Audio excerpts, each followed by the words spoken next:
Voter card को ए गोटे नुआ ऑफिशियल वेबसाइट लॉन्च होती जानते भोटर कार्ड जो मैंने बनई सारी जो मैंने बनई ना 18 वर्ष ऊर्ध हो सारी आपण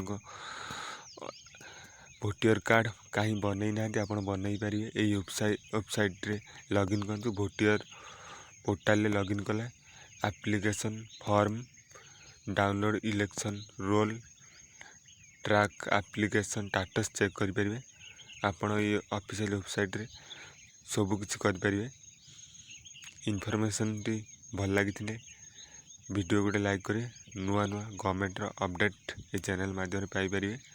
देखो जब लॉगिन करने लॉगिन करें आप भोटर कार्ड थे भोटर कार्ड न रजिस्टर करेंगे रजिस्टर कर डिटेल सब भरला आपण भोटर कार्ड आपण घर को पोस्टाल पहुँचब तेना आपण मैंने जनसेवा केंद्र डाउनलोड करी आपण आनी पारिबे निजे।